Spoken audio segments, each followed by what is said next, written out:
Hello all of you. आप सभी को मेरा नमस्कार। आज इस सीरीज का लास्ट लेक्चर है ह्यूमन हेल्थ एंड डिसीज।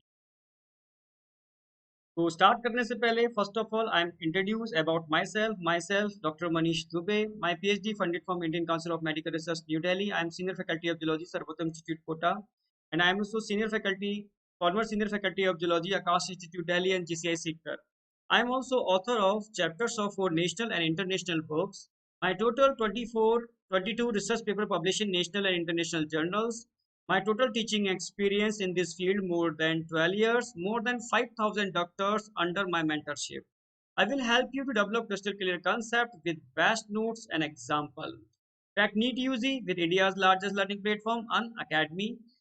इस India's largest online learning platform पर आने के लिए आपको क्या करना होगा? इंस्टॉल करना होगा बेटा अनअकैडमी लर्निंग ऐप। कहाँ से? प्ले स्टोर से। और सबसे बेस्ट है इसका प्लस सब्सक्रिप्शन। ठीक है, उसको लेने के लिए आपको क्या करना पड़ेगा? यहाँ ऑप्शन आएगा गेट सब्सक्रिप्शन।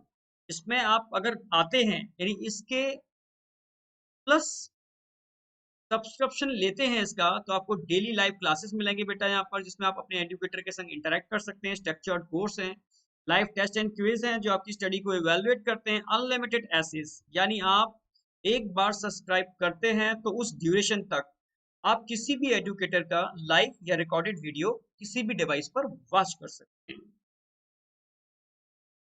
हाँ बेटा, अगर हम बात करते हैं सब्सक्रिप्शन की, तो अगर आप 11th के स्टूडेंट हैं बेटा, तो आपको 24 मंथ का सब्सक्रिप्शन आपके लिए बेस्ट रहेगा, क्योंकि जितना बड़े टाइम का या ज़्यादा टाइम का आप सब्सक्रिप्शन लेते हैं तो उतना ही अमाउंट आपको कम पे करना पड़ता है।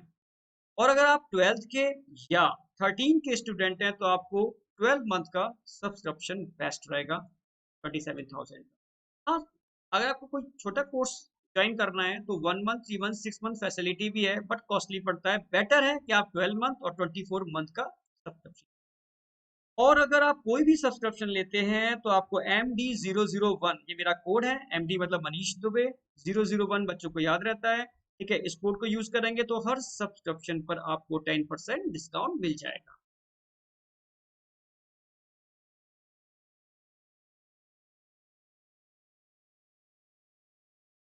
Biology score booster final test NEET 2020 हमारी सीरीज चल रही थी, जिसका आज लास्ट लेक्चर है ह्यूमन हेल्थ एंड डिसीज। बहुत इंपॉर्टेंट चैप्टर है बेटा, इसका वेटेज भी काफी है। तो ह्यूमन फिजियो हमारी हो गई थी, रिप्रोडक्शन हमारा हो गया था, रिप्रोडक्टिव हेल्थ हो गई थी। आज ह्यूमन हेल्थ एंड डिसीज। ठीक है, इसका वेटेज भी 5 to 6 क्वेश्चन का है। हमने बताया भी था बेटा, एनसीईआरटी डायग्राम बेस्ड हम यहाँ डिस्कस करने वाले हैं। यहाँ जो एमसीक्यू बेस्ड हम एनसीईआरटी का रिवीजन कराएंगे बेटा। हाईली वेटेज टॉपिक हैं जिनका हम डिस्कशन भी करेंगे, और हाईली एक्सपेक्टेड क्वेश्चंस को यहाँ हमने डिस्कस किया हुआ है, यानी short duration high weightage course है हमारा ह्यूमन हेल्थ एंड डिसीज। इसका वेटेज अगर आप देख सकते हो तो मैक्सिमम 9 क्वेश्चन तक आए हुए हैं और मिनिमम 1, यानी अप्रोक्सीमेटली 2 to 3 क्वेश्चंस का वेटेज तो इसका अप्रोक्सीमेट रहा ही है। नीट और एआईपीएमटी की बात चल रही है। अब स्टार्ट करते हैं, समझना मेरी बात। सबसे पहले हम बात करते हैं फैक्टर लाइक बॉडी टेम्परेचर। समझना, factors like body temperature, pH, various body secretions prevent growth of many pathogenic microorganisms. These factors are included in which of the following barrier? तो पहले पता होनी चाहिए बेटा बैरियर कितने होते हैं। ठीक है, फिर इसके अलावा ये भी पता होना चाहिए, देखो बैरियर की अगर हम बात करते हैं, ठीक है, तो फिजिकल बैरियर होते हैं, फिजियोलॉजिकल बैरियर होते हैं, ठीक है, जो फर्स्ट लाइन ऑफ डिफेंस में आते हैं। साइटोलॉजिकल बैरियर होते हैं जो सेकंड लाइन ऑफ डिफेंस में आते हैं। और फिर भाई इसके बाद क्या होते हैं? आप बोलोगे बी लिम्फोसाइट और टी लिम्फोसाइट, यानी आप कह सकते हो स्पेसिफिक बैरियर होते हैं। ठीक है, जो थर्ड लाइन ऑफ डिफेंस में आते हैं। तो मैं सबसे समझाना चाहूंगा बेटा, जो फर्स्ट लाइन ऑफ डिफेंस है वो है क्या? First line of defence non specific होती है। क्लियर है बिल्कुल। सेकंड लाइन ऑफ डिफेंस भी नॉन स्पेसिफिक होती है, पर फर्स्ट लाइन ऑफ डिफेंस के अंदर एक्सटर्नल बैरियर आते हैं और सेकंड लाइन ऑफ डिफेंस में इंटरनल बैरियर आते हैं। और थर्ड लाइन ऑफ डिफेंस जो एक्वायर्ड इम्यूनिटी है, जो स्पेसिफिक इम्यूनिटी है, जो मेमोरी बेस्ड इम्यूनिटी है, उस पर बेस्ड होता है। क्लियर है बिल्कुल। तो ये बात क्लियर हो गई आपको, first line of defence, second line of defence. ठीक है, अगर हम first line of, second line of, third और थर्ड लाइन ऑफ डिफेंस की बात करते हैं, एक बात हमारी क्लियर है। पहली बात बोली मैंने, फर्स्ट लाइन ऑफ डिफेंस में फिजिकल बैरियर और फिजियोलॉजिकल बैरियर आते हैं। फिजिकल बैरियर की बात करते हैं तो एक तरीके से इसमें क्या क्या इंक्लूड है, स्किन इंक्लूड होती है इसके अंदर, और म्यूकस मेम्ब्रेन। तो फिजिकल बैरियर का मतलब है वो बैरियर जिसमें, और ध्यान रखना, नॉन स्पेसिफिक यानी सबके लिए कॉमन है। फर्स्ट लाइन ऑफ डिफेंस सबके लिए कॉमन है, इन्नेट इम्यूनिटी है, ठीक है, सबके लिए कॉमन है, पहली बात। और इसमें फिजिकल और फिजियोलॉजिकल बैरियर आते हैं। फिजिकल बैरियर की बात करते हैं तो इसके अंदर स्किन आएगी जो फिजिकल बैरियर का काम करता है, और म्यूकस की लेयर आएगी जो अगेन फिजिकल बैरियर का काम करता है, सबके लिए कॉमन है। म्यूकस की लेयर कहाँ होती है, हमारी गट में होती है, ठीक है, हमारे रेस्पिरेटरी ट्रैक में होती है, क्योंकि रेस्पिरेटरी ट्रैक से पैथोजन के एंटर करने की प्रोबेबिलिटी है या गट से एंटर करने की प्रोबेबिलिटी है। तो यहाँ म्यूकस की लेयर, ठीक है, फिजिकल बैरियर का काम करता है। अब बात आती है फिजियोलॉजिकल बैरियर। तो फिजियोलॉजिकल बैरियर की बात करते हैं बेटा, तो इसमें क्या आएगा, इसमें टेम्परेचर आएगा, इसमें पीएच आएगी, डिफरेंट सीक्रेशन आएंगे, ये फिजियोलॉजिकल बैरियर में आएंगे। तो ये हो गया first line of defence. Second line of defence की बात करते हैं तो उसमें सेलुलर बैरियर आते हैं। जैसे सेलुलर बैरियर की बात करते हैं, मैक्रोफेज आते हैं, ठीक है, इंटरफिरोन्स आते हैं, इन्फ्लामेटरी रिस्पॉन्स आते हैं, ये किस में आते हैं, सेलुलर बैरियर में। तो ये हो गया हमारा सेकंड लाइन ऑफ डिफेंस। और third line of defence actual में ये क्या होती है, फर्स्ट लाइन ऑफ डिफेंस ध्यान रखना है आपको, और सेकंड लाइन ऑफ डिफेंस ये क्या होती है, इन्नेट इम्यूनिटी होती है, नॉन स्पेसिफिक होती है। एक एक्सटर्नल होती है फर्स्ट, और सेकंड वाली इंटरनल होती है। जबकि अगर मैं थर्ड लाइन ऑफ डिफेंस की बात करता हूँ, उसमें आती है एक्वायर्ड इम्यूनिटी, तो स्पेसिफिक इम्यूनिटी है। क्लियर है बिल्कुल।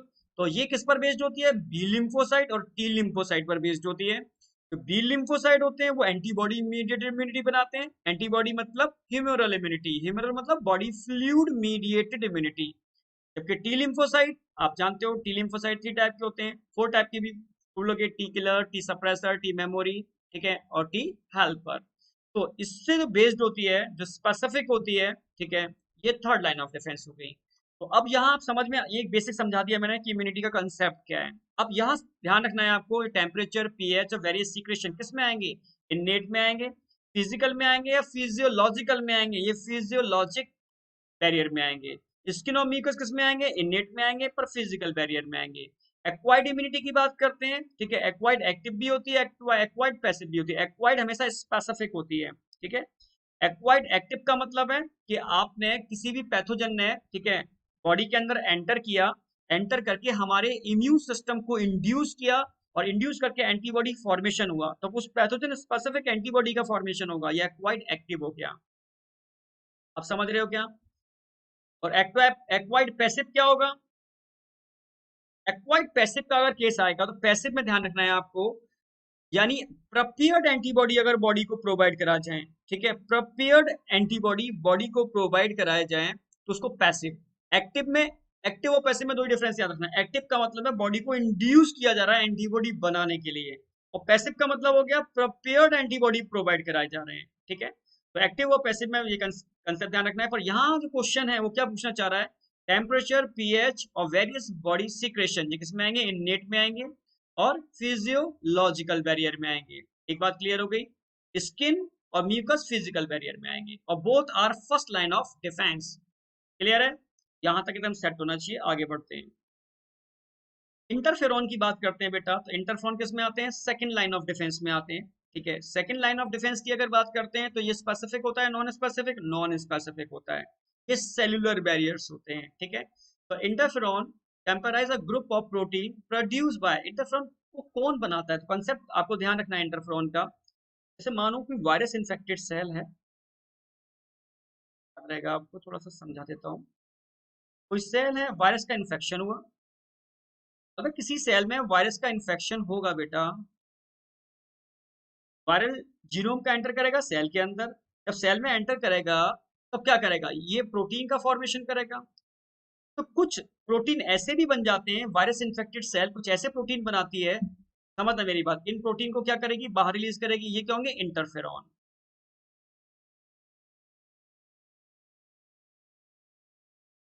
अगर मैं इंटरफेरॉन की बात करता हूँ तो इंटरफेरॉन करते क्या है, समझना मेरी बात। ये प्रोटीन्स होते हैं, अप्रोक्सीमेटली 270 अमाइनो एसिड से मिलकर बने हुए प्रोटीन्स होते हैं। ये क्या करते हैं, जो नॉन इन्फेक्टेड सेल है उसको प्रोटेक्ट करते हैं वायरस से, वायरस को किल कभी नहीं करते। इनके रिसेप्टर्स लगे हुए हैं, यानी अब क्या करेंगे, ये इंटरफेरॉन रिसेप्टर से बाइंड करेंगे, सिग्नलिंग होगी, सिग्नलिंग होने से सिग्नल कहाँ जाएगा, डीएनए के पास जाएगा। अब डीएनए क्या करेगा, डीएनए कुछ ऐसी प्रोटीन बनाएगा, समझना मेरी बात। अब ये प्रोटीन क्या काम करेंगे, ये प्रोटीन अगर वायरस का इन्फेक्शन हुआ तो वायरल जीनोम को, समझना मेरी बात है, उसके ट्रांसलेशन को ब्लॉक करने का काम करेंगे। अब क्लियर है बिल्कुल। यानी वायरल जीनोम अपनी प्रोटीन सिंथेसाइज नहीं कर पाएगा उन सेल्स के अंदर जिनमें इंटरफेरॉन का इंटरेक्शन हुआ है। दो बातें ध्यान रखनी है बेटा कि इंटरफेरॉन क्या होते हैं, ये एक प्रोटीन से मिलके 270 अमीनो एसिड से मिलकर बनी हुई प्रोटीन होती है। इसको कौन रिलीज करता है, वायरस इन्फेक्टेड सेल रिलीज करती है। ये करते क्या है, क्या वायरस को किल करते हैं, नो, वायरस को किल नहीं करते, वायरस इन्फेक्टेड सेल से रिलीज होते हैं और नॉन इन्फेक्टेड सेल को वायरस इन्फेक्शन से प्रोटेक्ट करते हैं। क्या करते हैं, उसके ट्रांसलेशन को ब्लॉक करके, वायरस के जीनोम के ट्रांसलेशन को ब्लॉक करके। तो बात बहुत इंपॉर्टेंट बात है बेटा, एक तो प्रोटीन से मिलकर बने होते हैं, ठीक है। दूसरी बात ध्यान रखनी है, स्पीसीज स्पेसिफिक, ध्यान रखना मेरी बात, ये स्पीसीज स्पेसिफिक होते हैं इंटरफेरॉन्स, पर वायरस स्पेसिफिक नहीं होते। यानी एक वायरस से मिलकर बने हुए इंटरफेरॉन को हम दूसरे वायरस के ट्रीटमेंट में भी यूज कर सकते हैं, पर स्पीसीज स्पेसिफिक होते हैं। अगर ह्यूमन में इंटरफेरॉन बन रहा है तो ह्यूमन के इंटरफेरॉन को किसी अदर एनिमल के ट्रीटमेंट में यूज नहीं कर सकते, या अदर एनिमल में इंटरफेरॉन को हम प्रोड्यूस करा करके ह्यूमन के ट्रीटमेंट में यूज नहीं कर सकते। ह्यूमन के लिए इंटरफेरॉन अगर यूज करने तो ह्यूमन के ही इंटरफेरॉन, यानी ह्यूमन के अंदर बने हुए इंटरफेरॉन ह्यूमन के लिए यूटिलाइज होंगे। यानी इंटरफेरॉन जो होते हैं बेटा स्पीसीज स्पेसिफिक, स्पीच स्पेसिफिक होते हैं, वायरस स्पेसिफिक नहीं होते। आपको समझ में आया ये वाली बात, बहुत इंपॉर्टेंट पॉइंट है। तो आप समझ में आ गया होगा, वायरल इन्फेक्टेड सेल्स के थ्रू ये रिलीज होते हैं। Memory based acquired immunity evolve in higher vertebrate, बिल्कुल सही, based on the ability to differentiate foreign organism from self, अपने और पराये में भेद करना जानते हैं एक्वायर्ड इम्यूनिटी की बेस पर। Sometime due to genetic and other unknown reason, the body attacks self cell, मैंने बताया था कि जब अपने पराये हो जाते हैं, यानी अपने ही सेल को मारना चालू कर देते हैं, इसको क्या बोलते हैं, ऑटो इम्यून डिसऑर्डर। आप समझ गए कि अपने ही एंटीबॉडी अपने ही सेल को फॉरेन समझ के किल करना चालू कर देते हैं, इसको बोलते हैं ऑटो इम्यून डिसऑर्डर। क्लियर है बेटा। Receptor on B lymphocyte recognise discrete site on the antigen called. अब समझना मेरी बात, होता क्या है, जब भी कोई एंटीजन बॉडी में एंटर करता है तो एंटीजन की सरफेस पर एंटीबॉडी बाइंडिंग साइट्स होते हैं, इनको क्या बोलते हैं, एपिटोप्स। तो इनको रिकॉग्नाइज कैसे किया जाता है, इनको रिकॉग्नाइज करने के लिए होते हैं बेटा एंटीबॉडी। कौन होते हैं बेटा, एंटीबॉडी। मान लो एक दिखा देते हैं यहाँ पर, कौन से एंटीबॉडी, जो होते हैं बी लिम्फोसाइट की सरफेस पर, बी लिम्फोसाइट की सरफेस पर कौन से एंटीबॉडी होते हैं, मोस्टली IgD, पर IgM भी होते हैं, पर IgD स्पेसिफिकली यहाँ होते हैं, IgM यहाँ पर भी होते हैं, सरफेस पर भी होते हैं और सीरम में भी होते हैं। तो समझना मेरी बात, मैं कहना चाह रहा हूँ, receptors on B lymphocyte recognise, ठीक है, discrete site on the antigen called. क्या बोलते हैं इन रिसेप्टर्स को, इनको बोलते हैं, या तो आप ऐसे बोल सकते हो, एंटीजन डिटरमिनेंट साइट। यानी एंटीजन की, ये एंटीजन है, एंटीजन की वो साइट जो एंटीबॉडी से बाइंड करती है, यानी एंटीजन को, समझना मेरी बात है, आइडेंटिफिकेशन है उसका, इनको बोलते हैं एंटीजन डिटरमिनेंट साइट, या इनको एपिटोप्स भी बोलते हैं। ऐसे ही एंटीबॉडी के ऊपर भी साइट्स होते हैं जो एंटीजन से बाइंड करते हैं। तो एंटीबॉडी के वो साइट जो एंटीजन से बाइंड करते हैं, यानी एंटीजन का मतलब है एपिटोप से बाइंड करते हैं, तो इन एंटीबॉडी के साइट को हम पैराटोप्स बोलते हैं। या ऐसे भी बोल सकते हो, एंटीजन रिकॉग्नाइजिंग साइट भी बोल सकते हो, यानी वो साइट जो एंटीजन को रिकॉग्नाइज करती है। तो ध्यान रखना, एंटीजन की सरफेस पर जो साइट्स होती हैं, जो साइट्स होती हैं जो एंटीबॉडी इनको रिकॉग्नाइज करती हैं, उनको हम एपिटोप्स बोलते हैं या एंटीजन डिटरमिनेंट साइट बोलते हैं। ऐसी एंटीबॉडी के ऊपर जो साइट होती है जो एंटीजन को रिकॉग्नाइज करती हैं, उनको पैराटोप्स भी बोल सकते हो या एंटीजन रिकॉग्नाइजिंग साइट बोलते हैं। तो इसका क्या हो जाएगा बेटा, 1 and 2, बोथ 1 and 2। ये ध्यान रखना है, बहुत इंपॉर्टेंट टर्म है, ठीक है। एनसीईआरटी में एंटीबॉडी का डायग्राम भी दे रखा है, वहां समझाया भी है कि एंटीजन और एंटीबॉडी। तो एक बार शॉर्टली समझा देता हूँ बेटा। एंटीजन क्या होते हैं, कोई भी फॉरेन पार्टिकल जो बॉडी का अपना ना हो, समझना, उसका मॉलिक्यूलर वेट 10,000 डाल्टन या इससे ज्यादा हो, तो एंटीजेनेसिटी प्रॉपर्टी भी रखता है और इम्यूनोजेनेसिटी प्रॉपर्टी भी रखता है। अब एंटीजेनेसिटी और इम्यूनोजेनेसिटी क्या है, मतलब है एंटीजन एंटीबॉडी का इंटरेक्शन जो हो रहा है, interaction of antigen and antibody, ये जो इंटरेक्शन हो रहा है इसको तो बोलते हैं एंटीजेनेसिटी,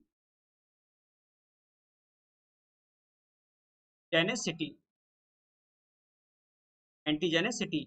और इसके इंटरेक्शन के बाद जब इंटरेक्शन होगा तो बी लिम्फोसाइट में सेल डिवीजन इंड्यूस होगी, और सेल डिवीजन इंड्यूस होगी तो सिर्फ दो टाइप के प्लाज्मा सेल बनेंगे।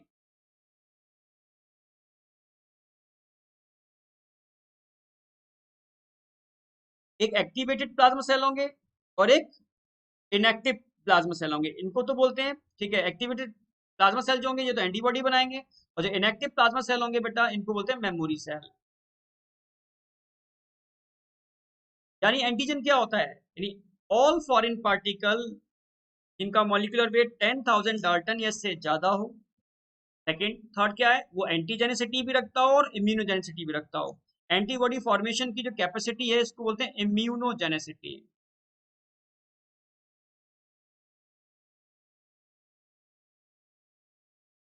यानी एंटीजेनेसिटी प्रॉपर्टी भी रख रहा है, इम्यूनोजेनेसिटी प्रॉपर्टी भी रख रहा है, बॉडी के लिए फॉरेन पार्टिकल भी है, और इसका मॉलिक्यूलर वेट 10,000 डाल्टन या से ज्यादा है, तो वो एक्चुअल में एंटीजन है।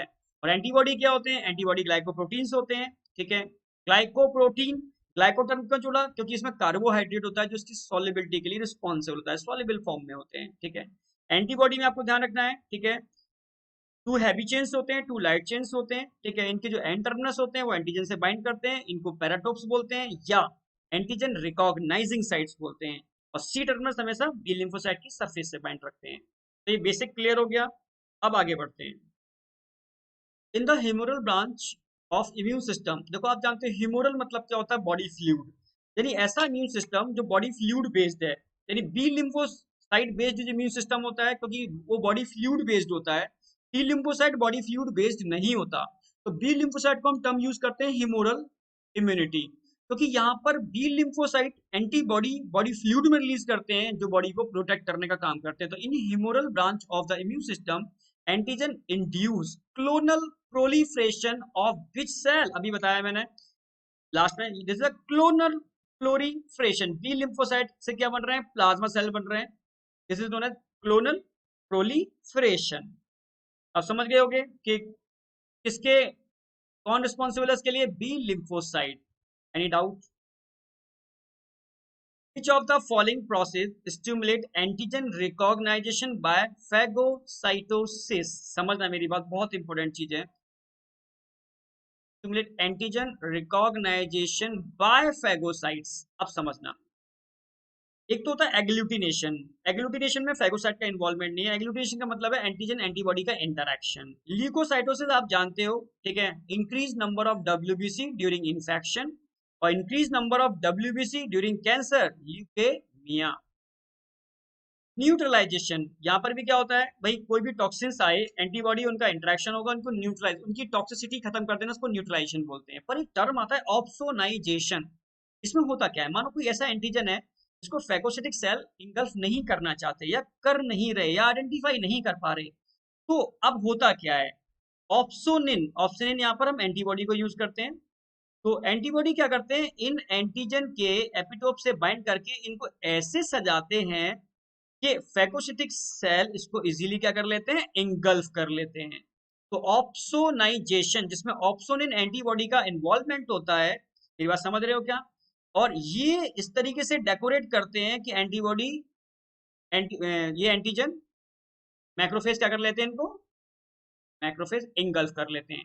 तो एक बात ध्यान रखना, जो फैगोसिटिक सेल्स होते हैं, जो फैगोसाइटोसिस, यानी ऐसे एंटीजन जिनको वो फैगोसाइट नहीं कर पा रहे थे, तो ऑप्सोनाइजेशन एक मैकेनिज्म होती है जिसमें ऑप्सोनिन यानी एंटीबॉडी उन प्रोटीन को इस तरीके से डेकोरेट करते हैं जिसकी वजह से मैक्रोफेज उनको इंगल्फ कर लेते हैं। इस मैकेनिज्म को बोलते हैं ऑप्सोनाइजेशन। समझ गए होंगे? Of the following cell can, ध्यान रखना, कैन नन स्पेसिफिकली, अंडरलाइन करते जाओ, non specifically kill virus, infected cell and some tumor cell of body by creating perforin lined pores in the plasma membrane of the target cell. अब ध्यान रखना, दो type के cell होते हैं, मैं समझा देता हूं। जैसे ये ट्यूमर सेल है, एक तो होते हैं नेचुरल किलर सेल। ये भी क्या करते हैं, परफोरिन प्रोटीन यूज करते हैं। ये परफोरिन प्रोटीन क्या काम करते हैं, कैंसर सेल के अंदर या वायरस इन्फेक्टेड सेल के अंदर, मतलब इनमें लाइसोजाइम लाइक डाइजेस्टिव एंजाइम्स होते हैं, तो गिरेंगे तो इनमें होल हो जाएंगे। होल होने से एंडो ऑस्मोसिस होगी और फूलने से रप्चर होकर इनकी डेथ हो जाएगी। तो कैंसर सेल और वायरस इन्फेक्टेड सेल के लिए नेचुरल सेलर किलर सेल काम करते हैं, पर नॉन स्पेसिफिकली। अब स्पेसिफिकली की बात करते हैं तो क्या क्या आएगा, ये है T lymphocyte, T killer cell मान लो। इनके सरफेस पे क्या लगे हुए हैं, एंटीबॉडी, पर्टिकुलर एंटीजन को आइडेंटिफाई करके। यानी मान लो ये किलर सेल कोई भी ये कैंसर सेल ले लो या वायरस इन्फेक्टेड सेल ले लो, तो इसकी सरफेस पर लगे हुए एंटीजन को आइडेंटिफाई करेंगे, तब जाकर के ये परफोरिन प्रोटीन रिलीज करेंगे। और तब ये परफोरिन प्रोटीन क्या काम करेगी, इनकी वॉल में पोर क्रिएट करेगी, जिसकी वजह से एंडोऑस्मोसिस होगी और इनकी डेथ होगी। तो ध्यान रखना है, नेचुरल किलर सेल और टी किलर सेल दोनों ही वायरस इन्फेक्टेड सेल और कैंसरस सेल के अगेंस्ट वर्क करते हैं, बट एक स्पेसिफिकली करता है और एक नॉन स्पेसिफिकली करता है। तो नॉन स्पेसिफिकली में आप किसको लेने वाले हो, यहाँ पर नेचुरल किलर सेल। आप समझ गए होगे, बहुत इंपॉर्टेंट चीज है। तो आज की में कैंसर जो हो रहा है, क्योंकि कैंसर को मारने वाले NKC और किलर टी सेल हमारी बॉडी में होते हैं, बट हमारा जो दिनचर्या है इसमें इनकी संख्या कम होती जा रही है। हमारी एक्सरसाइज कम हो रही है, हमारे खाने पीने की वजह से इनकी काउंट कम हो रही है, और काउंट कम होने की वजह से क्या होता है, uncontrolled growth of any cell होने की प्रोबेबिलिटी बढ़ जाती है। अगर आप अपनी बॉडी में नेचुरल किलर सेल और टी किलर सेल को मेंटेन करके रखो तो कैंसर हो ही नहीं सकता।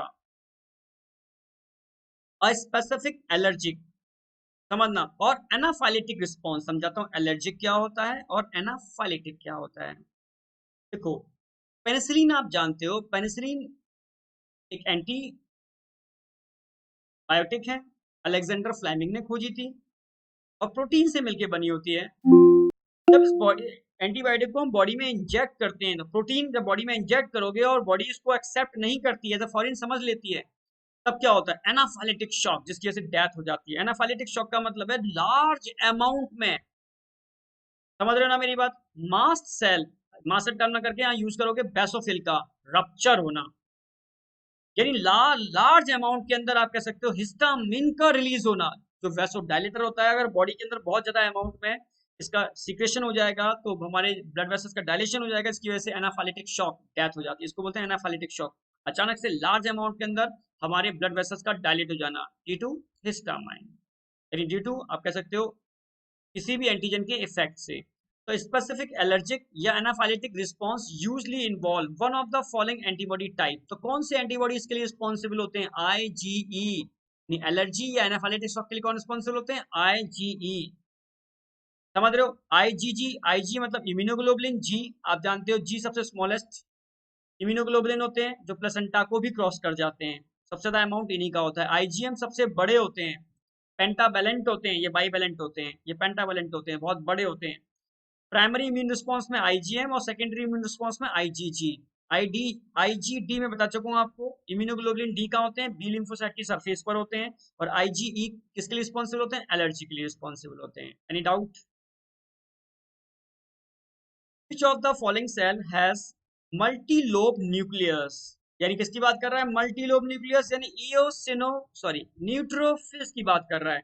और न्यूट्रोफिल्स में मल्टी लोब न्यूक्लियस होता है, यानी इसको क्या बोलते हैं, पॉली मॉर्फो न्यूक्लिएटेड ल्यूकोसाइट, यानी हम यहाँ पर न्यूट्रोफिल्स को बोलते हैं polymorphonucleated leukocyte. Which of the following cell has multi lobe nucleus and a granulated cytoplasm, क्योंकि आप जानते हो इयोसिनोफिल्स, बेसोफिल्स और न्यूट्रोफिल्स, ये तीनों के तीनों ग्रेन्युलोसाइट में इंक्लूड होते हैं। Can stain with both acidic and basic dye, आप जानते हो इयोसिनोफिल्स एसिडिक स्टेन से डाई होती है, बेसोफिल्स बेसिक स्टेन से डाई होती है, और न्यूट्रोफिल्स एसिड और बेसिक दोनों से डाई हो जाती है, and are phagocytic in nature. और आप जानते हो न्यूट्रोफिल्स फैगोसिटिक नेचर के भी होते हैं। यानी यहाँ बात किसकी चल रही है, न्यूट्रोफिल्स। न्यूट्रोफिल्स को हम क्या बोलते हैं, PMNL या PMNC भी बोल सकते हो, पॉलीमॉर्फोन्यूक्लिएटेड सेल या पॉलीमॉर्फोन्यूक्लिएटेड ल्यूकोसाइट। एनी डाउट बेटा? ध्यान रखना, क्वेश्चन इसके ऊपर बनता है। अब एंटीबॉडी, अभी मैंने बताया बेटा आईजीई जो रिस्पॉन्सिबल होते हैं एलर्जी के लिए रिस्पॉन्सिबल होते हैं। स्पेशली कहाँ मिलते हैं? ये सीरम में भी मिलते हैं और मास्ट सेल या बेसोफिल की सरफेस पर भी मिलते हैं अगर वो सेंसिटाइज हो जाएं तो। आईजीएम मैंने बताया बेटा सबसे बड़े होते हैं, पेंटावैलेंट होते हैं, सीरम में भी मिलते हैं और बी लिम्फोसाइट की सरफेस पर भी मिलते हैं आईजीएम, ठीक है, इम्यूनोग्लोबुलिन। नियोनेट में सबसे पहले आईजीएम बनते हैं, प्राइमरी रिस्पांस में भी सबसे पहले आईजीएम का फॉर्मेशन होता है। आईजीए बाइवेलेंट होते हैं, ये ऐसे इम्यूनोग्लोबुलिन बॉडी के सीक्रेशन में पाए जाते हैं। आप समझना, सलाइवा के अंदर, म्यूकस के अंदर, बॉडी सीक्रेशन में, मदर का जो फर्स्ट मिल्क कोलेस्ट्रम होता है उसमें भी आईजीए, यानी इनके पास खास पेप्टाइड होती है जिसकी हेल्प से ये किसी भी मेम्ब्रेन को क्रॉस कर पाते हैं और हर किसी में कैपेबिलिटी नहीं है। और आईजीजी की बात करते हैं तो स्मॉलेस्ट होते हैं, प्लेसेंटा को क्रॉस कर जाते हैं, सेकेंडरी इम्यून रिस्पांस में बम्पर तरीके से बढ़ते हैं। क्यों बढ़ते हैं बताऊंगा आगे, ठीक है। ये बेसिक प्रॉपर्टी हो गई, अब मैच कर लो। First immunoglobulin class produce in the primary response of antigen कौन से होंगे? First immunoglobulin IgM, primary immune response में भी होते हैं और फर्स्ट इम्यूनोग्लोबुलिन यूनिट में भी बनते हैं। Pre dominant immunoglobulin class in external secretion, predominant immunoglobulin class in external secretion. अगर सीक्रेशन की बात करते हैं तो क्या होगा बेटा? आईजीए, बॉडी सीक्रेशन में यही होते हैं और कोई नहीं होते। Antibody mediated hyper sensitivity reaction, आप समझ गए ये एलर्जी की बात चल रही है, आईजीए। और स्मॉलेस्ट एंटीबॉडी आईजीजी होते हैं बेटा, दैट क्रॉस प्लेसेंटा, आईजीजी। आप समझ गए होंगे, सारे पॉइंट्स में रिलेटेड सारे पॉइंट आपको बता ही दिए। एंटीजन किल्ड हो या एट्यूनेटेड हो, अब समझना किल्ड और एट्यूनेटेड में अंतर क्या है। किल्ड तो समझ गए, एट्यूनेटेड का मतलब होता है वीक, नॉन इन्फेक्शियस। अब हम क्या कर रहे हैं, इनको इंट्रोड्यूस कर रहे हैं during a vaccination, stimulate cell mediated and antibody mediated immune response. आप जानते हो बॉडी में किसी भी एंटीजन को आप इंट्रोड्यूस करते हो तो वो हमारी इम्यूनिटी को क्या करता है? एक्टिव इम्यूनिटी को एक्टिवेट करता है। समझना मेरी बात। Leading to the production of memory cell, it is an example of, किसका एग्जाम्पल है? आपने किसी एंटीजन को बॉडी में इंड्यूस किया, एक तो इन्फेक्शन नेचुरली हो गया, इन्फेक्शन होने से बॉडी में क्या हुआ? एंटीबॉडी का फॉर्मेशन हो गया। इन्फेक्शन, नेचुरल इन्फेक्शन होने से, तो इसको बोलते हैं नेचुरल एक्वायर्ड इम्यूनिटी, समझना। और आपने प्रिपेयर्ड एंटीजन को वैक्सीन की फॉर्म में बॉडी में, ठीक है, इंट्रोड्यूस करा दिया, इसको बोलते हैं आर्टिफिशियल एक्टिव इम्यूनिटी। तो किसकी बात कर रहा है ये? आर्टिफिशियल एक्वायर्ड इम्यूनिटी की बात कर रहा है, आर्टिफिशियल एक्वायर्ड एक्टिव इम्यूनिटी की बात कर रहा है। आर्टिफिशियल है, एक्वायर्ड हम बाहर से ले रहे हैं, एक्टिव क्योंकि हमारे इम्यून रिस्पॉन्स को स्टिमुलेट कर रहा है for formation of antibody. Any doubt बेटा? और अभी जो बताया हुआ नेचुरल इन्फेक्शन होगा तो नेचुरल होगी, एक्वायर्ड होगी, एक्टिव इम्यूनिटी होगी। तो natural acquired active immunity, artificial acquired active immunity में कोई कंफ्यूजन नहीं होगा। अब एक और देख लो, नेचुरल एक्वायर्ड पैसिव इम्यूनिटी, अगर ऐसे पूछ ले नेचुरल है, एक्वायर्ड है और पैसिव है, नहीं नेचुरल ही एक्वायर्ड बाहर से पैसिवली बने हुए एंटीबॉडी मिल रहे हैं तो क्या होगा? मदर का फर्स्ट मिल्क कोलेस्ट्रम, इसमें मदर से फीटस को आईजीए एंटीबॉडी प्रोवाइड किए जाते हैं, तो आईजीए प्रिपेयर्ड एंटीबॉडी मिल रहे हैं तो पैसिव इम्यूनिटी, बाहर से मिल रहे हैं एक्वायर्ड, नेचुरली मिल रहे हैं तो नेचुरल। और आर्टिफिशियल भी हम दे सकते हैं, artificial acquired passive immunity, prepared antibody जैसे एंटी सीरम, जितने भी बनते हैं, एंटीवेनम, ठीक है। तो इनमें क्या, तो प्रिपेयर्ड एंटीबॉडी, हम बाहर एंटीबॉडी को प्रिपेयर करते हैं, देन आफ्टर बॉडी में इंजेक्ट करते हैं। Find the incorrect statement. Helper T cell secrete interleukin 2 which stimulate the B cell to divide and produce antibody। बिल्कुल सही, ठीक है, समझा ही देता हूँ उस चीज को। देखो बेटा होता क्या है, सेल मीडिएटेड इम्यूनिटी की अगर मैं बात करूं तो ये लिम्फोसाइट्स हैं।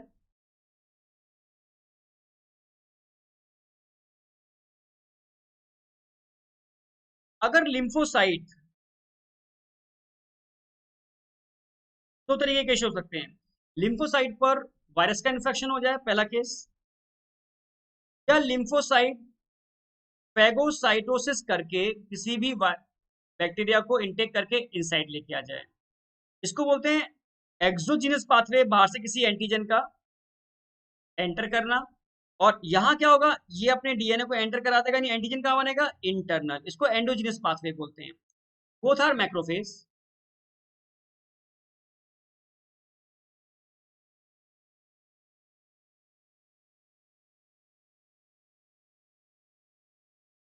अब समझना मेरी बात, अगर एंटीजन बाहर से आता है तो ऐसे एंटीजन को सरफेस पर जो रिप्रेजेंट करते हैं वो कौन से मॉलिक्यूल होते हैं, इनको बोलते हैं MHC, major histocompatibility complex second. तो एंडोजीनस पाथवे से अंदर बन रहे हैं ऐसे एंटीजन को सरफेस पर रिप्रेजेंट करते हैं बेटा, वो होते हैं major histocompatibility complex first. एक बात तो ये याद रखना आप। दूसरी बात याद रखना कि MSC जो फर्स्ट होते हैं बेटा, इस पर लगे होते हैं CD8 मॉलिक्यूल, क्लस्टर डिफरेंशिएटेड 8। समझाऊंगा आगे डिटेल में। फिर इसकी बात करते हैं, फिर MSC सेकंड की बात करते हैं, तो यहां लगे होते हैं CD4 क्लस्टर डिफरेंशिएटेड 4 मॉलिक्यूल। इन 4 क्लस्टर होते हैं या 8 क्लस्टर होते हैं, ये तो एक आइडेंटिफिकेशन हो गया। अब समझना, अगर मैं बात करता हूं टी हेल्पर सेल की, तो टी हेल्पर सेल की खास बात क्या होती है, इनके पास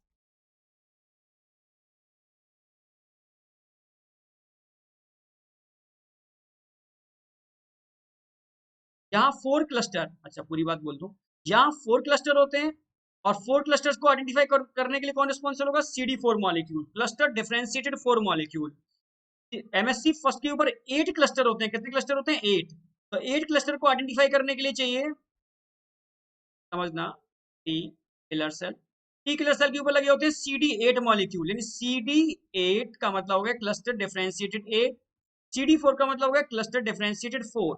तो आपको याद रखना है, किलर टी सेल की सरफेस पर होते हैं CD8 molecule, helper T cell की सरफेस पर होते हैं CD4 मॉलिक्यूल। 4 मॉलिक्यूल MSC2 के ऊपर 4 क्लस्टर होते हैं, उनको आइडेंटिफाई करते हैं। और CD8 जो किलर टी सेल की सरफेस पर होते हैं, वो 8 क्लस्टर को आइडेंटिफाई करते हैं, जो किस पे होते हैं, MSC फर्स्ट पर। और जो हेल्पर टी सेल होते हैं, ये खुद कुछ नहीं करते, ये क्या करते हैं, ये इंटरल्यूकिन रिलीज करके किलर सेल को भी इंड्यूस कर सकते हैं। इंटरल्यूकिन रिलीज करके ये बी लिम्फोसाइट को भी इंड्यूस कर सकते हैं। और इंटरल्यूकिन रिलीज करके बेटा ये, ठीक है, नेचुरल किलर सेल के पास भी सिग्नल पहुंचा सकते हैं, मैक्रोफाज के पास सिग्नल। यानी ये एक तरीके से पूरा इम्यून सिस्टम कंट्रोलर है हेल्पर टी सेल। तभी तो HIV किसको किल करता है, हेल्पर टी सेल को किल करके इम्यून सिस्टम कंट्रोलर को खत्म कर देता है। समझना मेरी बात। तो और जो किलर टी सेल होते हैं, किलर का मतलब है जो एंटीजन स्पेसिफिक आइडेंटिफाई करके उन सेल को किल करने का काम करते हैं, स्पेशली ट्यूमर सेल और वायरस इन्फेक्टेड सेल। तो एक बात तो क्लियर हो गई, इसको ऐसे आपको याद रखना है बेटा, MHC। MHC फर्स्ट मॉलिक्यूल की अगर बात करते हैं तो किससे बाइंड करेंगे, CD8 से बाइंड करेंगे।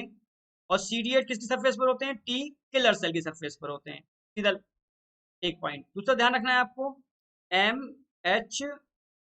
MHC2 की अगर बात करूं, तो ये किससे बाइंड करते हैं, ये CD4 से बाइंड करते हैं। और CD4 किसकी सरफेस पर होते हैं, टी हेल्पर सेल की। ये डायरेक्ट क्वेश्चन आपको यहां से मिल जाएगा और ये आपको याद रखना है, क्वेश्चन सॉल्व हो जाएगा।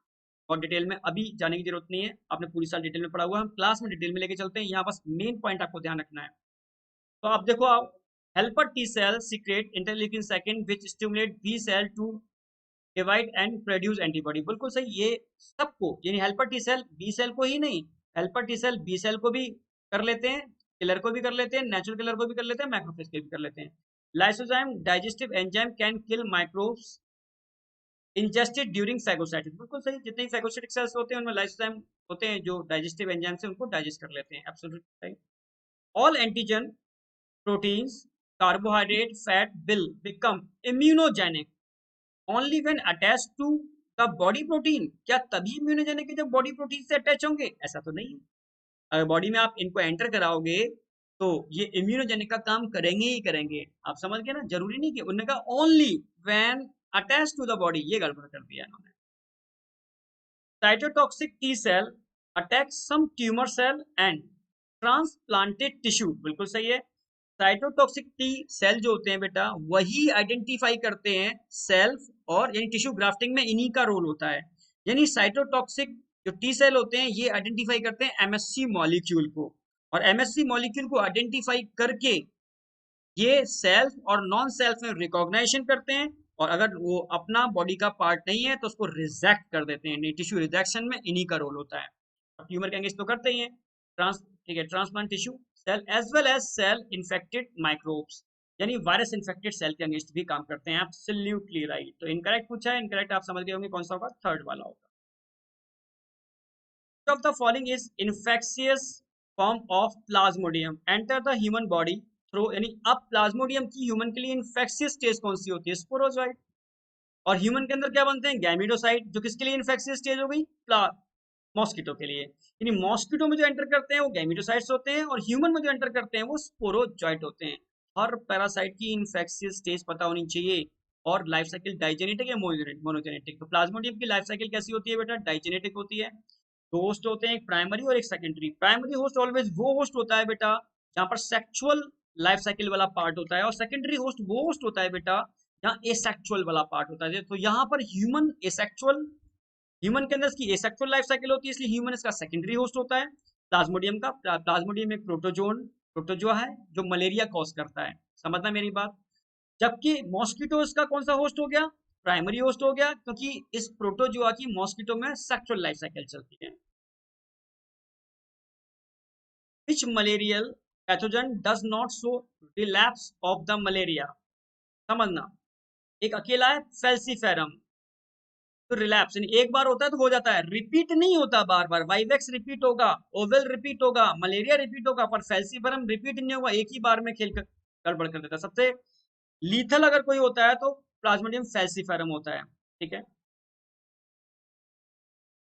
Of the following is a viral disease in which the pathogen infect the nose and respiratory passages but not the lungs। अब ध्यान रखना है आपको, कुछ वायरल डिसीज तो लोअर रेस्पिरेटरी ट्रैक इन्फेक्शन करते हैं, लाइक निमोनिया, तो लंग्स में इन्फ्लामेशन हो जाता है, ठीक है, इन्फ्लामेटरी फ्लूइड भर जाता है। कुछ वायरस ऐसे होते हैं अपर रेस्पिरेटरी ट्रैक इन्फ्लामेशन करते हैं, लाइक कॉमन कोल्ड। तो कॉमन कोल्ड जो हो गया बेटा अपर रेस्पिरेटरी ट्रैक इन्फेक्शन हो गया, और pneumonia lower respiratory tract infection हो गया। डिप्थीरिया तो कॉर्निवेटिन डिप्थरी शॉर्ट इन्फेक्शन करता है। तो पूछा अपर के लिए, पूछा तो अपर के लिए क्या लगाने वाले हो, common cold. Which of the following will not, समझना, qualify as the non-specific second line of defense mechanism of the body। non-specific second line, और non-specific second line में क्या क्या आता है, सेलुलर बैरियर आ जाते हैं। तो सेलुलर बैरियर में क्या नहीं आता, देखो फीवर आएगा, सेकंड लाइन में ही आएगा। which of the following will not qualify as the non-specific second line आएगा बेटा, fever, temperature, temperature first line में आएगा, ठीक है। और देखते हैं, इन्फ्लामेटरी आएगा, T cytotoxic lymphocyte, histamine cellular में आएगा, फीवर भी सेलुलर में डाल दो, but T cytotoxic lymphocyte,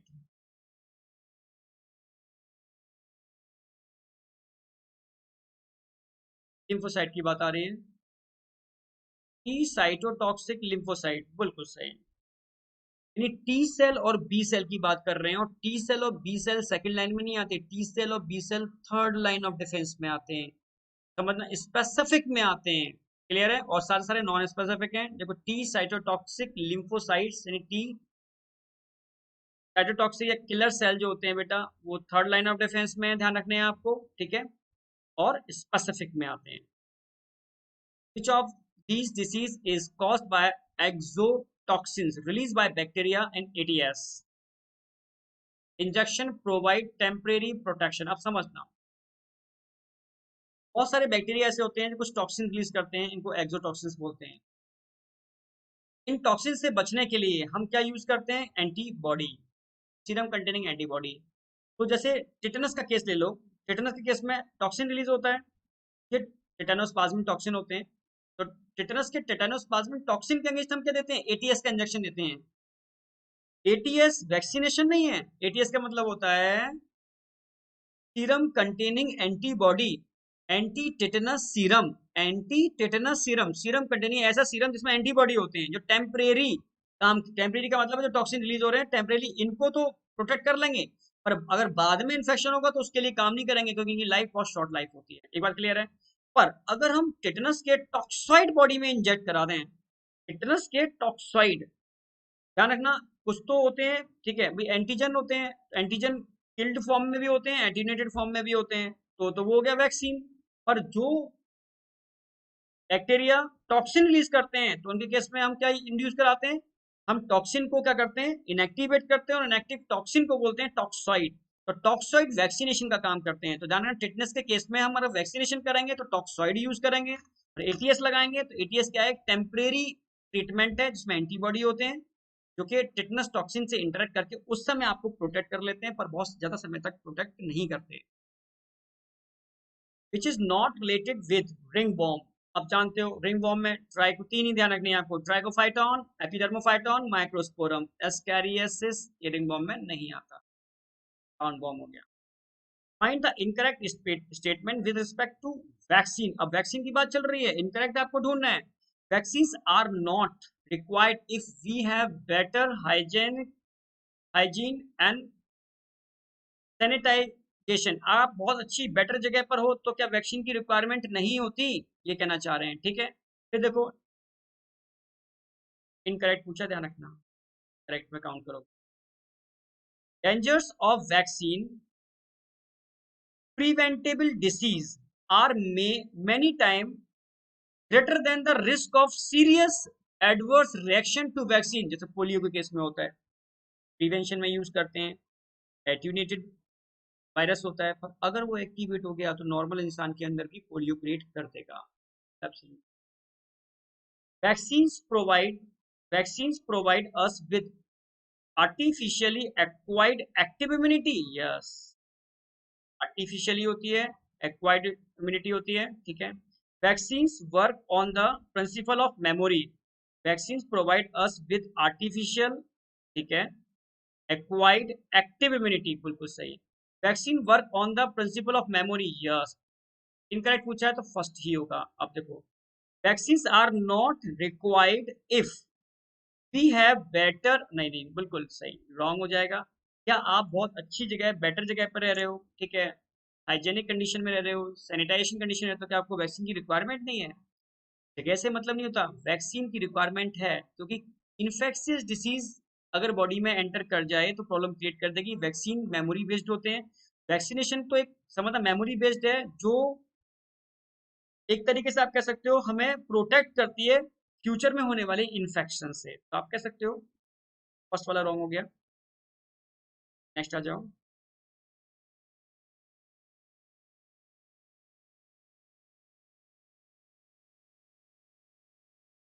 which set of disease can not be include under bacterial disease, can not be include, ध्यान रखना। तो कलेरा टाइफाइड बैक्टीरियल है, डिप्थीरिया बैक्टीरियल है, प्लेग बैक्टीरियल है, लेप्रोसी माइक्रोबैक्टीरियम लेप्रा क्या है, बैक्टीरिया, इन्फ्लुएंजा वायरल है और मम्स वायरल है, बोथ आर वायरल। हाँ, the incorrect match with respect to vaccine and corresponding disease, तो ध्यान रखना है, एट्यूनेटेड, एट्यूनेटेड का मतलब है वीक लाइव एंटीजन, यानी बैक्टीरिया या वायरस, ठीक है। तो टैब बिल्कुल सही है, ठीक है। टैब की जो वैक्सीन होती है वो एट्यूनेटेड होती है, कोलेरा की किल्ड होती है। टैब मतलब समझते हो, टाइफाइड। अब इसके दो स्ट्रेन होते हैं, टाइफाइड, पैराटाइफाइड ए और पैराटाइफाइड बी। तो इसकी जो वैक्सीन होती है वो एट्यूनेटेड होती है, ध्यान रखना है। कोलेरा की किल्ड होती है, टॉक्सॉइड, ठीक है, इनकरेक्ट पूछा है इन्होंने, बिल्कुल। टॉक्साइड, क्या प्ले के केस में टॉक्साइड यूज करते हैं? नहीं बेटा, ये इनकरेक्ट हो गया। आप जानते हो हेपेटाइटिस बी, जो हेपेटाइटिस बी वायरस की वैक्सीन होती है आज की डेट में रिकमेंडेड भी, ठीक है, वैक्सीन अवेलेबल है। तो राइट है, राइट है, राइट है। टॉक्साइड, प्लेग के केस में टॉक्साइड यूज नहीं करते, डिप्थेरा के केस में करते हैं, टिटनस के केस में डीपीटी, डिप्थेरा पर्ट्यूसिस टिटनस, इनके केस में क्या होता है, हम टॉक्साइड यूज करते हैं। हेपेटाइटिस बी के केस में हम रिकॉम्बिनेंट वैक्सीन यूज कर रहे हैं, कोलेरा के केस में हम किल्ड यूज कर रहे हैं, और टैब भी एटीन्यूएटेड। तो ध्यान रखना है, कि एट्यूनेटेड वैक्सीन और किल्ड वैक्सीन जो होते हैं इनको होल ऑर्गेनिज्म वैक्सीन बोलते हैं, ठीक है। जबकि टॉक्साइड को हम सब यूनिट वैक्सीन बोलते हैं और इसको हम रिकॉम्बिनेंट वैक्सीन बोलते हैं। Find the example not related to allergy और hypersensitivity. Example not related to allergy और हाइपर सेंसिटिविटी, अब देखो क्या है। Difficulty in breathing through the constricted airway in asthma। Difficulty breathing हो रही है तो एलर्जी से हाइपर सेंसिटिविटी रिलेटिव है। इनकम्पेटेबल ब्लड ट्रांसफ्यूजन रिएक्शन, बिल्कुल सही, ये भी हाइपर सेंसिटिविटी है। आपने दूसरा ब्लड लगा दिया तो एंटीजन एंटर कर देंगे, एंटीबॉडी एंटीजन इंटरेक्शन होगी, this is hypersensitivity. Rashes due to use of cosmetic, बिल्कुल कॉस्मेटिक यूज करते हैं तो चेहरे पर रैशेस आ जाते हैं क्योंकि वहां पर हिस्टामिन रिलीज होता है। हिस्टामिन क्या करता है, वैसोडायलेशन करके रेड रेड पैचेस क्रिएट कर देता है। एक्सोप्थेल्मिक गोइटर एज एंटीबॉडी मिमिक, इसको बोलते हैं एक्सोप्थेल्मिक गोइटर या थायरोटॉक्सिकोसिस। समझा देता हूँ, मैं शायद ही उसमें समझाया भी था हार्मोन वाले चैप्टर के अंदर कि नॉर्मल केस में क्या होता है बेटा, ये थायराइड ग्लैंड होती है हमारी। नॉर्मल केस में पिट्यूटरी से एक हार्मोन निकलता है, थायराइड स्टिमुलेटिंग हार्मोन। ये आता है, इसको स्टिमुलेट करता है क्या क्या रिलीज करने के लिए, T3 T4, थायरोक्सिन रिलीज करने के लिए। पर होता क्या है, T3 T4 का अमाउंट बढ़ जाएगा तो ये नेगेटिव फीडबैक करके इसके सीक्रेशन को ब्लॉक कर देगा। पर अगर मान लो थायराइड स्टिमुलेटिंग हार्मोन का मिमिक एंटीबॉडी बॉडी में बन जाए, अगर ये बाइंड कर गया तो कंटिन्यू उसका लेवल बढ़ता रहेगा क्योंकि ये तो फीडबैक इनिबिशन को फॉलो करेगा नहीं। आप समझ गए ना मेरी बात। तो ये क्या है, it is called auto immune disorder. तो ये एलर्जी नहीं है, ये ऑटो इम्यून डिसऑर्डर है, यानी अपने ही एंटीजन के अगेंस्ट अगर एंटीबॉडी बन जाए, इसको फॉरेन समझ लें तो ये प्रॉब्लम क्रिएट हो जाती है। It is called auto immune disorder. ये क्या हो गया, रॉन्ग हो गया,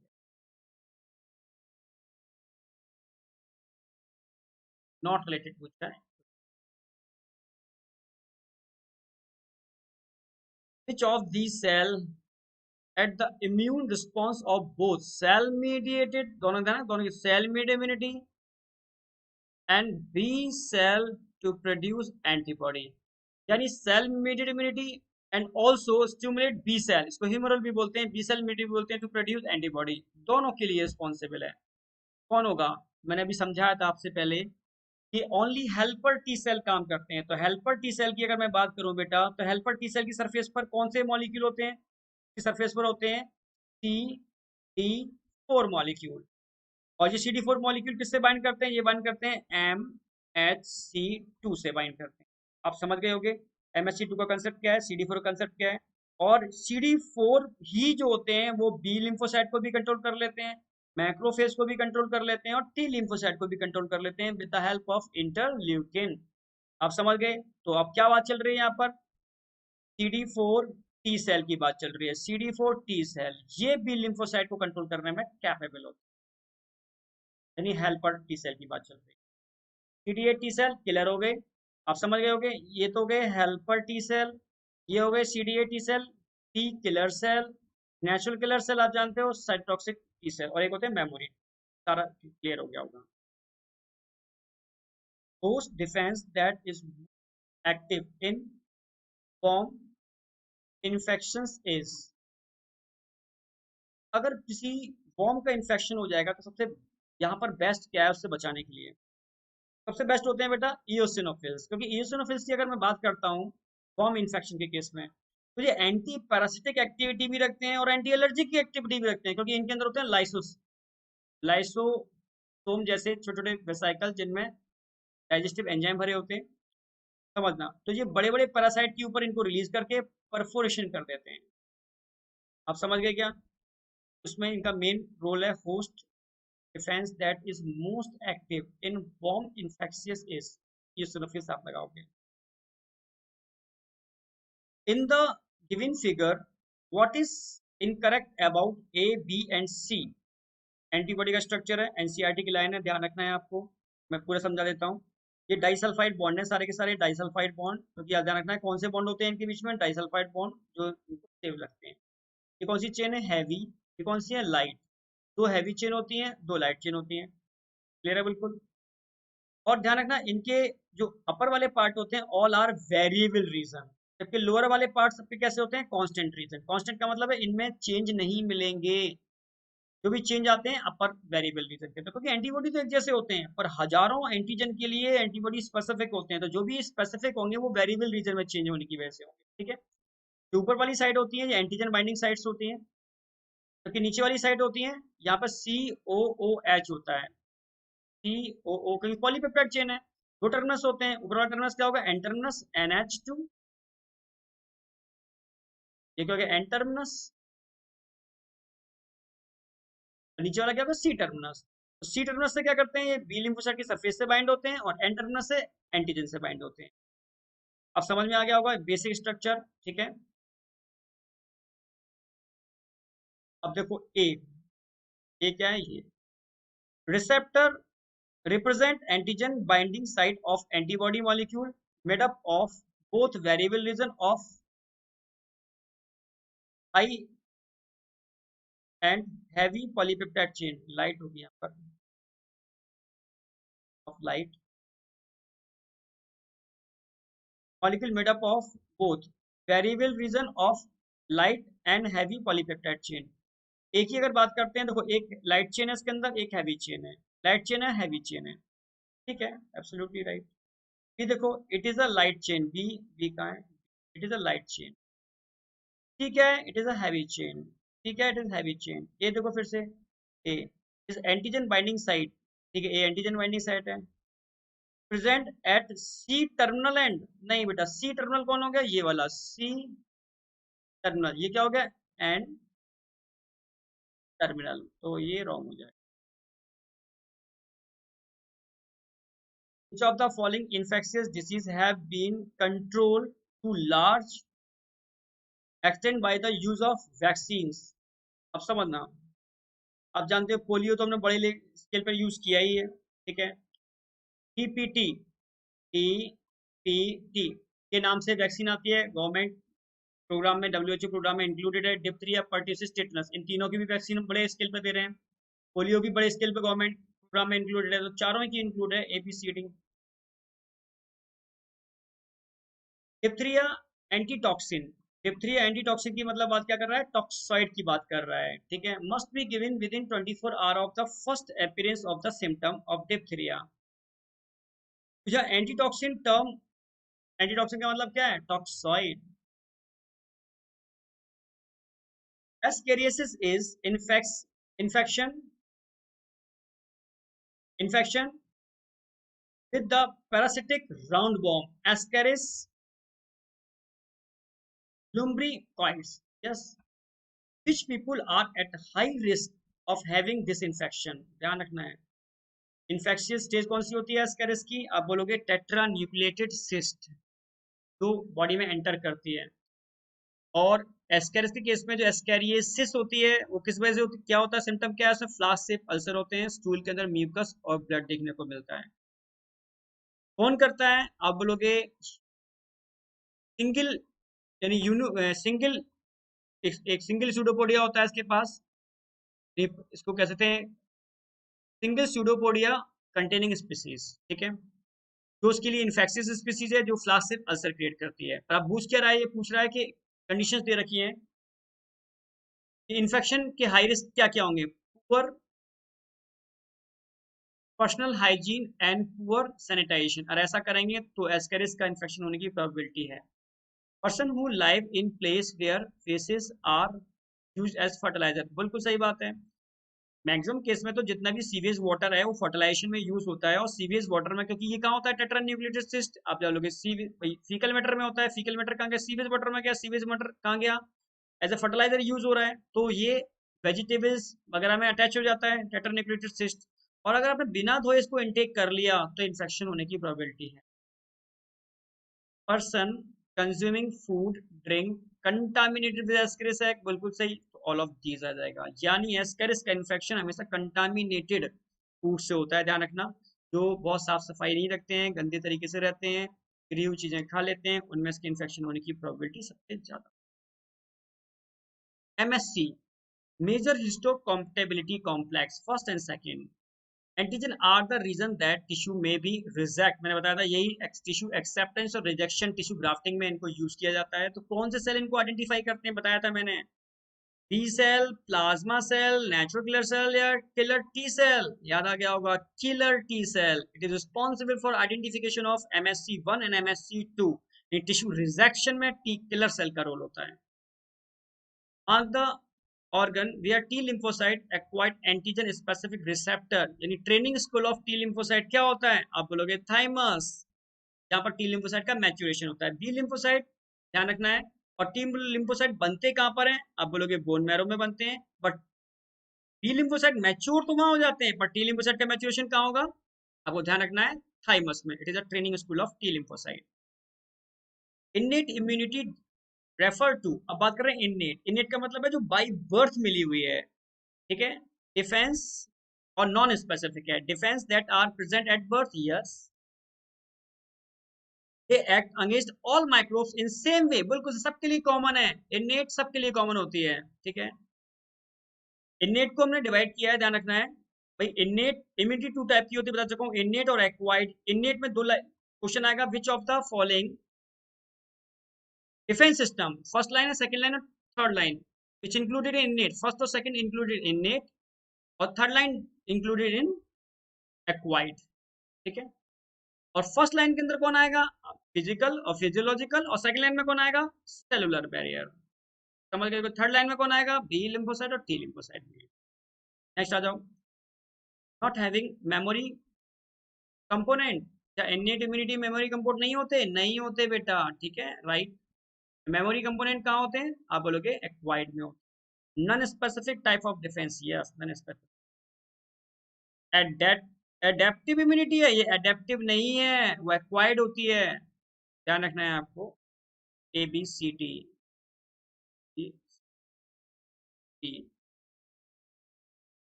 ABCD second one. Virus infected cell secrete protein, क्या बोलते हैं इनको, इंटरफेरॉन,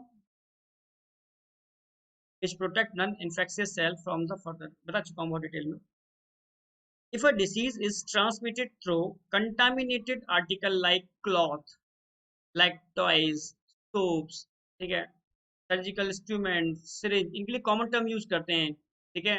तो एटसेट्रा, इट इज कॉल्ड, क्या बोलते हैं इसको, फॉर्मिड बॉम्ब। ना तो उसको बोलेंगे हम वेक्टर बॉम्ब, ना बोलेंगे इसको व्हीकल बॉम्ब, ना बोलेंगे हम direct transmission, it is a fomite बॉम्ब डिसीज, ये टर्म याद रखना है आपको। Find the statement which is incorrect for secondary response, समझना बहुत इंपॉर्टेंट बात बता रहा हूँ।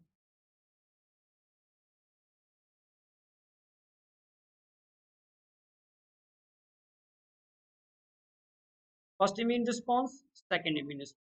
समझो पहले इम्यून रिस्पॉन्स होता क्या है।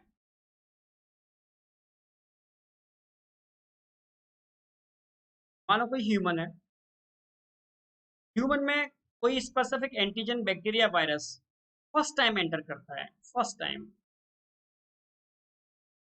तब क्या होगा, इसके एंटर करते ही टी लिम्फोसाइट की सरफेस पर लगे हुए एंटीबॉडी से इंटरेक्ट करेंगे और तुरंत प्लाज्मा सेल और मेमोरी सेल, वो भी प्लाज्मा सेल ही, इनका फॉर्मेशन होगा जो एंटीबॉडी बना करके प्रोटेक्ट करेंगे। जैसा first immune response, first immune response में जो एंटीबॉडी बनते हैं बेटा, वो कौन से बनते हैं, आई IgM ज्यादा बनते हैं, IgG कम बनते हैं। फर्स्ट इम्यून रिस्पॉन्स की बात चल रही है, ठीक है। और सेम एंटीजन, वही एंटीजन सेकंड टाइम जब एंटर करेगा, इस टाइम सेकंड टाइम एंटर करेगा, तो सेकंड टाइम एंटर करेगा तो इनसे भी बाइंड करेगा, पर एंटर करते ही, सेकंड टाइम एंटर करते ही जो मेमोरी सेल थे वो एक्टिवेट हो जाएंगे, तुरंत तेजी से अगेन एंटीबॉडी बनाएंगे। पर सेकंड इम्यून रिस्पॉन्स के अंदर जो एंटीबॉडी बनते हैं वो IgG बहुत ज्यादा बनते हैं IgM से। यानी फर्स्ट इम्यून रिस्पॉन्स की अगर मैं बात करूं बेटा, तो फर्स्ट इम्यून रिस्पॉन्स के अंदर, ऐसे याद रखो, फर्स्ट इम्यून रिस्पॉन्स में IgG बनते हैं, IgM बनेंगे, और सेकंड में भी IgM बनेंगे। पर फर्स्ट इम्यून रिस्पॉन्स में IgM के संग संग IgG भी बनते हैं, और सेकंड इम्यून रिस्पॉन्स में IgG बहुत ज्यादा बनते हैं। ये मैं बता रहा हूँ IgG का केस, IgG का केस, ये है IgM और IgM। अब समझ ध्यान रखना, फर्स्ट इम्यून रिस्पॉन्स के अंदर IgM भी बनते हैं, IgG भी बनते हैं, पर IgM ज्यादा बनते हैं IgG से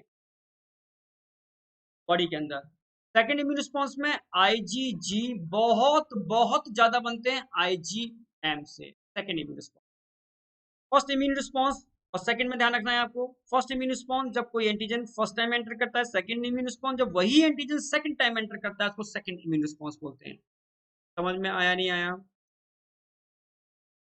समझना, find the statement which is incorrect for secondary immune. Secondary के लिए इनकरेक्ट पूछा है इन्होंने, IgM इज फर्स्ट सीक्रेटेड, यही गलत हो गया। सेकेंडरी में IgG मेनली, फर्स्टली कौन बनते हैं? IgG बनते हैं। क्यों बनते हैं और इतनी बूस्टिंग में क्यों बनते हैं? क्योंकि प्लाज्मा सेल पहले से बने हुए थे, मेमोरी सेल बने हुए थे। पहली बार जब इन्फेक्शन होगा तो मेमोरी सेल बनते हैं, दूसरी बार इन्फेक्शन में मेमोरी सेल पहले से प्रिपेयर्ड थे, तो बूस्टिंग तरीके से IgG का फॉर्मेशन होता है।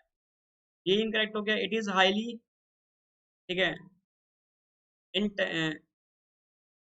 intensified IgG is secreted first, बिल्कुल सही। It is also called anamnestic response, तेजी से बढ़ने वाला response. It is based on the fact that we have memory previous infection, बिल्कुल सही, पहले वाले इन्फेक्शन में जो मेमोरी सेल बने हुए थे उस पर बेस्ड है, इसलिए हम बूस्टिंग तरीके से IgG का फॉर्मेशन होता है। इंपॉर्टेंट है, एनसीईआरटी की लाइन है, क्वेश्चन आने की प्रोबेबिलिटी रहती है। First immune response, second immune response. अब समझ रहे होगे ये क्या है बेटा? सबको पता है ये अफीम का पौधा है, ठीक है। ये अनराइप फ्रूट है, इसकी बार्क से हम निकालते हैं एल्केलॉइड, 20 एल्केलॉइड्स को आइसोलेट करते हैं, तो ओपियोइड्स बोलते हैं। इसमें कितने एल्केलॉइड होते हैं? 20, जिनमें मेन एल्केलॉइड क्या होता है? मॉर्फिन। मेन एल्केलॉइड मॉर्फिन होता है, जो बहुत अच्छा पेन किलर होता है। पहले के टाइम पर भाई पेन किलर तो नहीं होते थे, तो जो यूज करते थे जब युद्ध होते थे, ठीक है, उनमें अक्सर कर राजा महाराजा की जहाँ युद्ध होते थे वहां पर इसके पौधे को लेके जाते थे, वहां इसके अर्क को निकाल करके किया जाता था। बहुत अच्छा नेचुरल पेन किलर का काम करता है। ध्यान रखना है, जो ओपियम पोपी उसका फ्रूट होता है, उसके अनराइप फ्रूट की बार्क से हम ओपियोइड्स आइसोलेट करते हैं। 20 एल्केलॉइड होते हैं, जो मेन एल्केलॉइड मॉर्फिन होता है, जो बहुत सुपर पेन किलर है। समझ गए होगे? बट अगर मैं डिटेल बता दूं, अगर मैं इस मॉर्फिन का मिथाइलेशन कर दूं, समझा मेरी बात है, तो क्या बनेगा? कोडीन बनेगा। और अगर इसका एसिटाइलेशन कर दूं तो हेरोइन बनेगा। ये इसी के प्रोडक्ट हैं, ध्यान रखना। अगर मैं बात करता हूँ मॉर्फिन और कोडीन की, तो कोडीन का ध्यान रखना, कोडीन को गवर्नमेंट ने परमिशन दे दी है क्योंकि नॉन एडिक्टिव प्रॉपर्टी रखता है।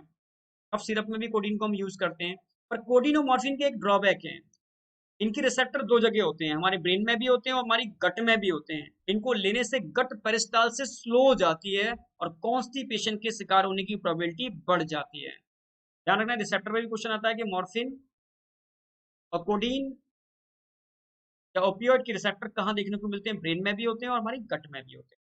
समझ गए होगे क्या है बेटा? सुपर पेन किलर है। Receptor of opioids in the human body are located, बताया अभी जिसमें ना, गैस्ट्रो इंटेस्टाइनल ट्रैक्ट और central nervous system. Cigarette smoking is associated with, NCERT की लाइन है, बहुत इंपॉर्टेंट है बेटा, ठीक है। ये इंक्रीज इन, आप जानते हो आप स्मोकिंग करोगे तो कार्बन मोनोऑक्साइड की परसेंटेज बॉडी में बढ़ना चालू हो जाएगी, ठीक है। कार्बोक्सी हीमोग्लोबिन, कार्बोक्सी हीमोग्लोबिन का मतलब है हीमोग्लोबिन में किसकी कौन जुड़ जाए? Carbon monoxide. और हीमोग्लोबिन में CO2 जुड़ जाए तो क्या बोलते हैं? कार्बामाइनो हीमोग्लोबिन। तो ब्लड के अंदर, ठीक है, कार्बोक्सी हीमोग्लोबिन कंटेंट भी बढ़ जाता है, और कार्बामाइनो हीमोग्लोबिन की वजह से, ठीक है, CO2 की वजह से कार्बामाइनो हीमोग्लोबिन कंटेंट भी बढ़ जाता है। भाई आप जानते हो सिगरेट में क्या होती है? निकोटिन, और निकोटिन बीपी को बढ़ाती है, हाइपरटेंशन क्रिएट करती है, हमारी हार्ट रेट को बढ़ा देती है, ट्रैकीकार्डिया कर देती है। सारे ही पॉइंट आ गए इसके अंदर।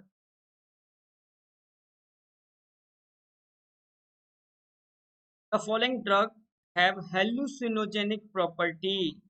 तो दो टाइप के ड्रग होते हैं बेटा, एक साइकोट्रॉफिक, एक साइकेडेलिक। साइकोट्रॉफिक वो ड्रग होते हैं जो मूड को अल्टर करते हैं। तो मूड अल्टरिंग ड्रग के अंदर बेटा मूड अल्टरिंग ड्रग के अंदर ट्रैंकुलाइजर आते हैं, सेडेटिव आते हैं, ठीक है, ओपियोइड्स आते हैं और स्टिमुलेंट आते हैं। जबकि साइकेडेलिक साइकेडेलिक क्या होते हैं? जो हेल्यूसिनोजेनिक इफेक्ट दिखाते हैं, यानी एक के चार वाले इफेक्ट दिखाते हैं, उसको हेल्यूसिनोजेनिक इफेक्ट कहते हैं। तो इसमें क्या आते हैं? इसमें धतूरा ध्यान रखना है आपको, ठीक है, और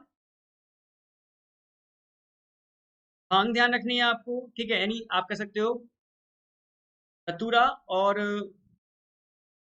भांग, गांजा, चरस, ये बाई प्रोडक्ट, और एलएसडी उसी का प्रोडक्ट है। तो the following drug have हेल्यूसिनोजेनिक property, तो आप हेल्यूसिनोजेनिक प्रॉपर्टी की बात करते हैं, एक्सेप्ट भाई एलएसडी में होती है, धतूरे में होती है, हशीश इसी का प्रोडक्ट है।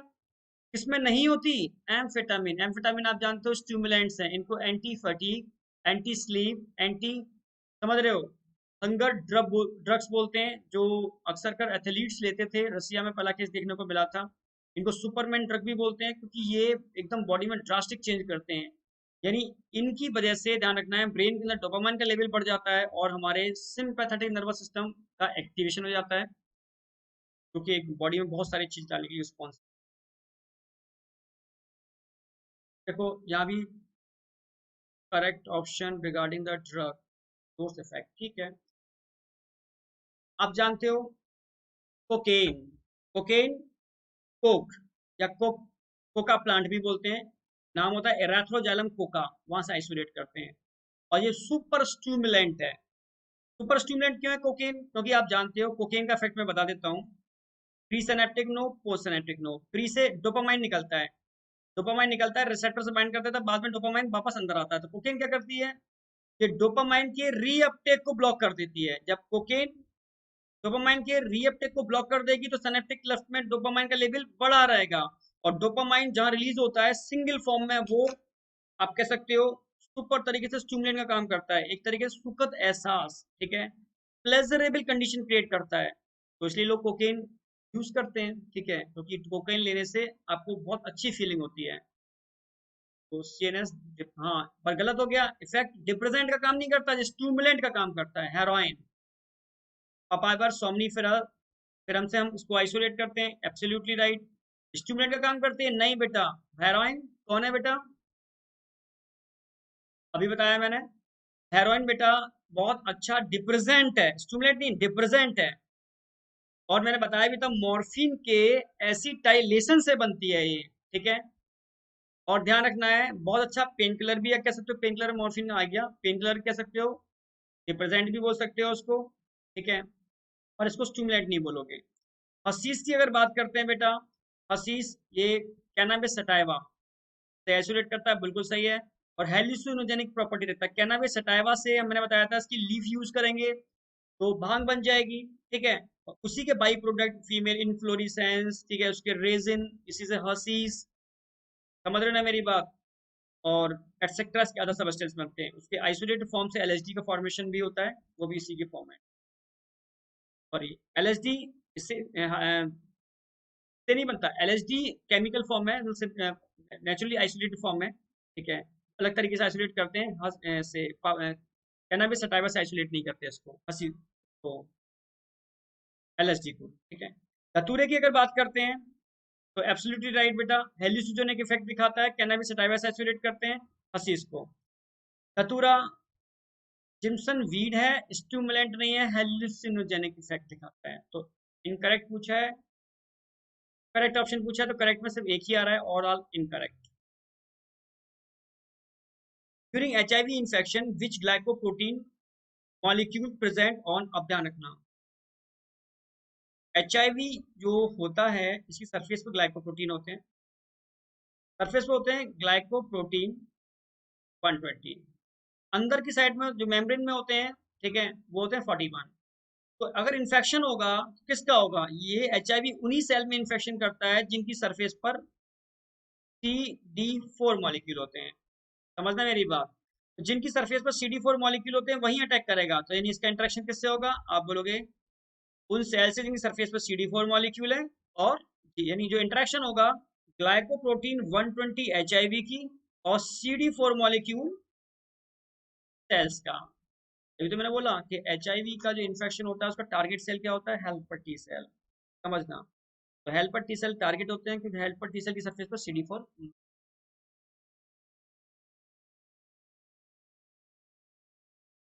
ग्रोइंग, ठीक है, evidence says that nicotine has a effect by releasing. अब समझना मेरी बात।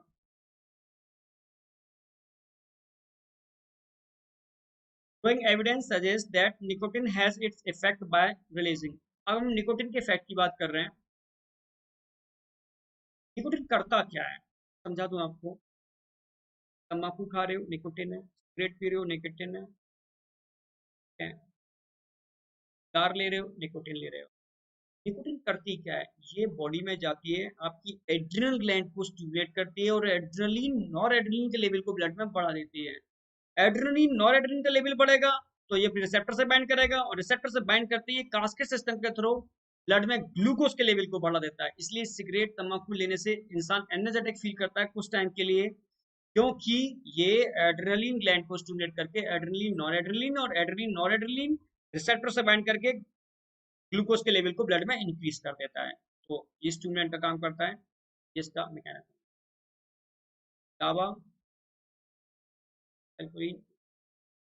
भी डिप्रेजेंट होते हैं लाइक अ ट्रैंक्विलाइजर। ट्रैंक्विलाइजर गाबा के लेवल को बढ़ाते हैं, ध्यान रखना। तभी तो जितने भी मैंने बताया था जो एनिमल होते हैं या पागल होते हैं जो बिगड़ जाते हैं, तो उनको शांत करने के लिए हम गाबा देते हैं, मतलब ट्रैंक्विलाइजर देते हैं जो गाबा के लेवल को बढ़ा करके ब्रेन को शांत कर देते हैं, इनहिबिटरी न्यूरोट्रांसमीटर को रिलीज करते हैं। ठीक, एंजाइटी के शिकार होते हैं तो उनको भी हम ट्रैंक्विलाइजर देते हैं, वो गाबा के लेवल को बढ़ा देते हैं।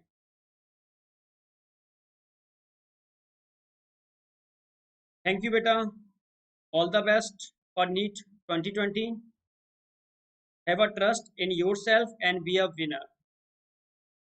आज आपके लिए लगातार मैं वर्क कर रहा हूँ और इस समय रात के 1 बज रहे हैं और अब भी मैं रिकॉर्डिंग कर रहा हूँ क्योंकि बस आपका नीट 2020 बेस्ट से बेस्ट हो। ऑल द बेस्ट बेटा, thank you. Let's crack NEET UG. Use my code MD001 for 10% discount. All the best for NEET 2020। Aware रहना, अलर्ट रहना, क्वेश्चन जल्दीबाजी में मत करना, हर क्वेश्चन को रीड करना, ठीक है, चारों ऑप्शन पढ़ना तब जाके क्लिक करना। पहले बायो के क्वेश्चन अटेंड करना, तब फिजिक्स केमिस्ट्री के अटेंड करना, ठीक है।